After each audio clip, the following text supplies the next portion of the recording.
आज हम इस वीडियो में जानेंगे उस महान साइंटिस्ट गैलीलियो गैलीली के बारे में जिन पर मरने के बाद भी 350 सालों तक बैन लगा रहा, जिनके सिद्धांतों को समझकर न्यूटन ने गति के 3 नियम दिए थे। वीडियो को आखिर तक जरूर देखना। आज हम गैलीलियो के बारे में 20 बातें जानेंगे। नंबर 1, गैलीलियो का जन्म 1564 ईस्वी में इटली के पीसा शहर में हुआ था। गैलीलियो अपने माता पिता की 6 संतानों में सबसे बड़े थे। गैलीलियो के पिता एक फेमस म्यूजिक टीचर थे। नंबर 2, गैलीलियो जब 10 साल के थे तो उनका परिवार पीसा से फ्लोरेंस शहर चला गया, जहां उन्होंने अपनी शिक्षा शुरू की। नंबर 3, गैलीलियो एक बहुत ही अच्छे संगीतकार और मेधावी छात्र थे। वो डॉक्टर बनना चाहते थे, इसलिए 1581 ईस्वी में महज 17 साल की उम्र में वो डॉक्टरी की पढ़ाई के लिए पीसा की यूनिवर्सिटी चले गए। नंबर 4, गैलीलियो जब यूनिवर्सिटी में थे तब उनकी रुचि डॉक्टरी के बजाय फिजिक्स और मैथ में हो गई। एक दिन गैलीलियो प्रार्थना के लिए चर्च गए तो उनका ध्यान चर्च की छत के ऊपर लगे एक लैंप पर पड़ा जो हवा की वजह से झूल रहा था। उन्होंने ध्यान दिया कि लैंप को हर डोलन पूरा करने में एक बराबर समय ही लग रहा था, भले ही डोलन की लंबाई हर बार अलग होती। डोलन पूरा होने का समय वो अपनी नब्ज के जरिए नापते थे। नंबर 5, गैलीलियो ने चर्च में किए गए अपने अवलोकन की जांच के लिए कई प्रयोग शुरू कर दिए। उन्होंने इसके लिए पेंडुलम का सहारा लिया। उन्होंने पाया कि अगर हम पेंडुलम को लटका कर उसे झुलाते हैं तो उनके बड़े डोलनों और छोटे डोलनों में एक बराबर समय ही लगता है। नंबर 6, अपने इस शोध को लेकर वो अपने एक प्रोफेसर के पास भी गए, पर प्रोफेसर गैलीलियो के ऊपर भड़क पड़े क्योंकि ये अवलोकन उस समय की वैज्ञानिक विचारधारा से बिल्कुल उलट था, जो कि यह कहती थी कि बड़े डोलन को ज्यादा समय और छोटे को कम समय लगता है। नंबर 7, गैलीलियो के समय विज्ञान का मतलब वो नहीं था जो आज हम समझते हैं। उस समय लोग प्राचीन दार्शनिकों जैसे कि अरस्तु आदि के विचारों को आंख मूंद कर सही मानते थे और उन पर प्रयोग करना बिल्कुल भी जरूरी नहीं समझते थे, पर गैलीलियो सबसे अलग थे। वे पुरातन विचारधाराओं को अपनी आंखों के सामने सच होते देखना चाहते थे, अगर वो सही हो। नंबर 8, 1585 ईस्वी में गैलीलियो ने पीसा यूनिवर्सिटी छोड़ दी और उन्हें एक अध्यापक की नौकरी मिल गई। उन्होंने अपने वैज्ञानिक प्रयोग जारी रखे।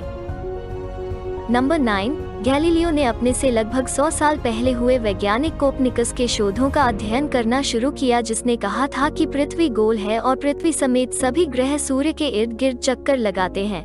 कोपरनिकस को इस खोज के कारण कट्टर ईसाइयों ने जिंदा जला दिया था, जिसके अनुसार सूर्य समेत ब्रह्मांड के सभी पिंड पृथ्वी के इर्द गिर्द चक्कर लगाते हैं।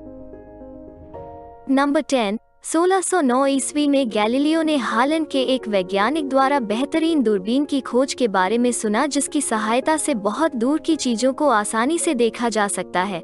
गैलीलियो ने स्वयं की बढ़िया दूरबीन बनाने की ठान ली और उन्होंने ऐसा कर भी दिखाया। दूरबीन बनाने के बाद उन्होंने रात में आकाश का निरीक्षण शुरू कर दिया।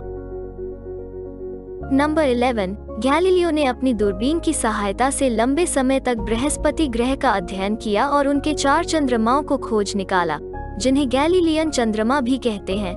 यह 4 चंद्रमा है: लो, गनीमेड, कैलिस्टो और यूरोपा।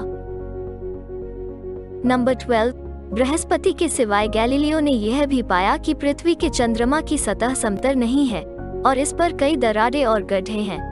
उन्होंने सूर्य पर पड़ने वाले काले धब्बों, शुक्र ग्रह की कलाओं और शनि ग्रह के छल्लों का भी अध्ययन किया।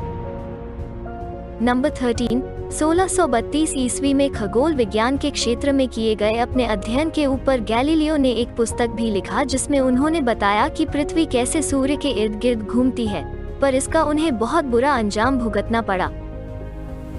नंबर 14, जब कैथोलिक चर्च को गैलीलियो के कार्यों के बारे में पता चला तो उन्होंने इसे ईसाई धर्म की आस्था पर चोट माना और गैलीलियो को उम्र कैद की सजा सुना दी, पर बाद में उन्हें घर पर नजरबंद कर दिया गया। नंबर 15, घर में नजरबंद रहने के बावजूद भी गैलीलियो ने लिखना जारी रखा, पर उनके आखिरी कुछ सालों में उनकी आंखों की शक्ति चली गई। 8 जनवरी 1642 ईस्वी को 78 वर्ष की आयु में उनकी मृत्यु हो गई। नंबर 16, गैलीलियो गैलीली को आधुनिक विज्ञान का जन्मदाता माना जाता है। वो अल्बर्ट आइंस्टाइन के सबसे फेवरेट साइंटिस्ट थे। स्टीफन हॉकिंग उनके बारे में कहते हैं, गैलीलियो शायद किसी भी अन्य व्यक्ति की तुलना में आधुनिक विज्ञान के जन्मदाता थे। नंबर 17, गैलीलियो ने दर्शन शास्त्र का भी गहन अध्ययन किया था, साथ ही वे धार्मिक प्रवृत्ति के भी थे, पर वो उस समय के लोगों की तरह कट्टर विचारवादी नहीं थे। नंबर 18, गैलीलियो ने प्रकाश की गति नापने का प्रयास भी किया था, पर वो इसमें असफल रहे। नंबर 19, गैलीलियो ने ही जड़त्व का सिद्धांत हमें दिया, जिसके अनुसार किसी समतल पर चलायमान पीड़ा तब तक उसी दिशा व वेग से गति करेगा जब तक उसे छेड़ा ना जाए। बाद में यह जानकर न्यूटन के गति के सिद्धांतों का पहला सिद्धांत बना। नंबर 20, वैज्ञानिक गैलीलियो का 400 साल पुराना झूठ एक पत्र सामने आने के बाद उजागर हो गया। 250 साल पहले गायब हुआ यह पत्र रॉयल सोसाइटी की लाइब्रेरी में सफाई के दौरान मिला है। इसमें गैलीलियो ने चर्च की इस धारणा कि सूर्य पृथ्वी के चक्कर लगाता है के खिलाफ अपना तर्क निर्धारित किया था। एक महान साइंटिस्ट गैलीलियो गैलीली के बारे में आप क्या सोचते हैं, हमें कमेंट करके बताना। और ऐसे ही मोर वीडियो के लिए हमारे चैनल को लाइक शेयर सब्सक्राइब जरूर करना। धन्यवाद।